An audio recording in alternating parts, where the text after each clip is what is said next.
All right. I'm Jill Ragg, and this is my sister-in-law, Amy Ragg. and we are trying our first ever video together. This is a whole new thing, so just ignore us if we get distracted by noise in the background or pop-ups right here.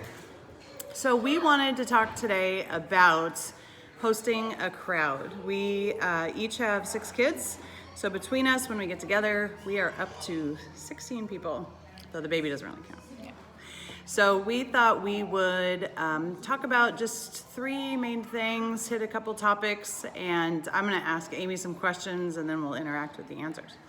So the first one is that over the past 8 years that we haven't lived in the same town, we have been spending weekends to full 5-6 day weeks together when we get together at each other's houses. How in the world do we feed that many people for that many number of days without, going into debt or going crazy? So what are some of the things that we've done through the years to streamline feeding this many people? When we first started, we did what I affectionately call strategic planning meetings, which would mean before we would get together for a whole week, about a week in advance, we would get on the phone together and just talk through all the meals. We would plan out every meal, that who would bring what and who would cook what even, and who would provide what, maybe who had some extra something in their freezer left over from past week's grocery shopping. We would plan out every snack, because at that time we had children that relied on snacks, because little ones don't eat huge meals. Their stomachs can't hold a lot, so they do need some sustenance in between the meal times, and we wanted to make sure that we weren't just throwing junk at them all the time, and that there was a rotation of snacks going on. So we planned every detail down to that, and down to paper goods. We were comfortable with each other contributing, and maybe you'll be in a situation that you're not, so you just need to do a strategic planning meeting with yourself that is helpful, to sit down and think about the meals that you need to provide and what kind of timeline you may have, because if you're doing big events like holidays, there's not going to be as much time necessarily to cook, and maybe there's some things that you can put in the freezer ahead of time. Planning ahead, cooking ahead. One of the other things we do in streamlining is here in the town where I live, they make Tervis tumblers, which all have different design on them. And so we let each child choose, usually at the beginning of the week, but then we write it down, and they have their same cup for the whole weekend. And we just rinse them out every night or so, line them back up, and the kids always know. We know who's missing, we know who's not drank their milk if they're little, or whatever it may be. But there have also been some other times when we had more than our 16. Hurricanes have forced us to spend time in large cabins, although the forcing was very fun. A forced vacation can't be too bad. No, hurricane damage aside, the house didn't look like a hurricane, nor the food. We kept it chill for the kids. So we've done easy things like Campbell's soup and crackers. Quesadillas has been another easy crowd pleaser. Spaghetti, pork loin in crock pots. Crockpot is your friend when you are cooking for a large crowd. If you have an Instapot, and you actually want to spend time talking to each other and not just slaving in the kitchen the whole time. Yeah. So that's been fun. And even that time we were in a big cabin, we had, 8 kids we added one day, just spur of the moment. We said, sure, we can feed them, because really kids don't eat a lot. Most kids, some kids I guess are, but for the most part, you can probably count 2 to 3 kids per one adult serving. And that rolls into our other question.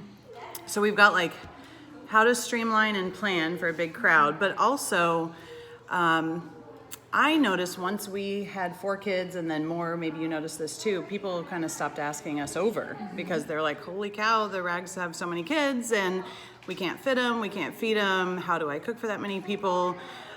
So we wanted to tell you from our experience of each having 6 kids, how to make it possible to have a family over and bless them with a meal that mom didn't have to cook. I had one friend with 7 kids who couldn't remember the last time they went to someone's house for dinner, and that's kind of a bummer for her. So we want to encourage you how to have large families over as well. So What are some ideas that you know of to help families extend hospitality to large families? Understand it's not about the food. We don't care what we're served. The kids care even less usually. Some of them might be picky, but we understand how to work with that with our children too. That we just enjoy the fellowship. Yeah. And so don't worry about what the menu is. We are more than happy to bring food and contribute. Even I've brought whole meals to somebody's home just because they wanted to have us over, but they felt intimidated of cooking for us. And I don't mind filling my crock pot and transporting the whole thing over just so we can come fellowship because you want to host in your home. Yeah, and we love fellowshipping with other families. Right. Yeah, so we don't want to miss out on that iron sharpening iron and with Christian brothers and sisters or family just because we have large families. So there's some other meals besides dinner, things that you can do though to have hospitality with large families. What were some of those ideas that you were thinking of? Right. I've enjoyed having a Saturday brunch, being able to make waffles, and I like to make biscuits and gravy because it can be done in a big pot, and the biscuits can be prepped ahead. You can do eggs or bacon and just something different. It doesn't have to be dinner if that doesn't fit in everybody's schedule. We know work schedules can be different for dads, but sometimes breakfast is easier. You can do pancakes and just do any time of day you can do pancakes, right? Yeah, you can do breakfast for dinner if that's the easy thing that fits in your budget and is accommodating for a crowd and what your space has to cook for. Yeah, and obviously the easy one, and certainly a teen pleaser, is always pizza. Right. Just order pizza. Just order pizza. Pick up a big pizza from Costco. You know, any of those are great options that are happy. Kids are happy to eat, and we don't have to cook. You know, But the other thing it would be is it doesn't have to be dinner. Another thought is just to do dessert. Say, hey, if you want to come over after dinner and come over and have some cookies and coffee. And we can still fellowship. You can play a board game in the evening after dinner and spend some time together with each other's families. Yeah, it's really about the heart of fellowship and hospitality and serving one another and not about the food. People aren't, like when we go to people's houses, we're not like, wow, they're really messy. I mean, we have 6 kids. Our houses are frequently messy, so we're certainly not judging that. I do remember a quote that Michelle Duggar, mom of 19, says. She says, if you're coming to see me, drop by any time, which is how I feel. People can drop by any time. But if you're coming to see my house, give me 2 weeks notice. So I go for the drop by, even though we have a pile in the corner. We don't mind if you have toys scattered about. We're not there to judge your house or see your house. And, we're willing to have boxed macaroni and cheese. Right. What matters is the relationship. Right. And we're there to spend time with you if you're inviting us over. I remember early on stressing about making sure my house was perfectly clean and things were perfectly orderly in order to have guests over. And then by the time the guests would come, I'd be exhausted. Yes. And hardly able to fellowship. But as the time went on and I learned through my husband's counsel especially that, hey, those things don't matter. It's not that kind of... that's not why they're coming. They're not coming to see the house. They want to spend time with us. That's where I need to be fresh and my heart needs to be right, not flustered from running around the house trying to make it perfect or make the best meal possible.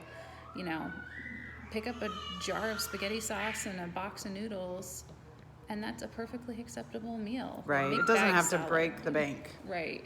Yeah. But even if you do have a little extra cash and you want to have a family over, a pre-made tray of deli meat, a bag of rolls, some condiments go a long way. And just keep in mind too, small children really don't eat a lot. So when you look at one of our families and you say, oh, it's a family of 8, food-wise, it's really probably more like 4 or 5. So I think our last 2 points kind of mushed together. So I said 3 points. It was kind of 2-3 there because we covered our stuff. But just keep these things in mind. To make a plan if you're going to have company over for a long time, and think of things that are easy mixed in with maybe the fancy things you want to do. My other sister-in-law said pick one thing on Pinterest to do, fancy. So, and then do things that you know really well. Pick 2 or 3 meals that's all you make when you have company over. Yeah, You just go through the same 3 meals. Definitely one of my strategies is I have 2 or 3 meals in my back pocket that I can make for any size crowd, and I know how to throw it together, and it's not necessarily even a recipe. It's something I can modify if I'm missing an ingredient. That that's another trick, is just go with the flow. We're not always going to have everything, or sometimes they'll eat more of something that we thought, oh, we'd have that left over for another meal.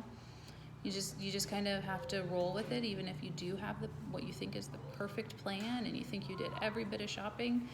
There's inevitably something that's going to happen, and you're going to understand how to do that. And we talked about a long time, but also we're talking about large size as well. Right. It doesn't have to be 8 people for a week. It could just be 8 people for one dinner. We're just crazy people like that. It just depending upon the person and how well you know them, you can arrange with them better the better you know them, and that comes from fellowship and from spending time together. Yeah, so. Which we love. Yes.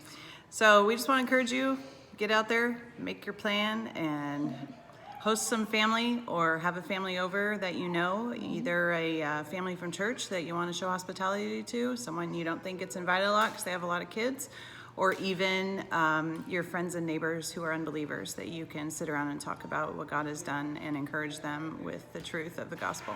So thanks for listening, and I'm sure you'll be seeing more of the 2 of us together here.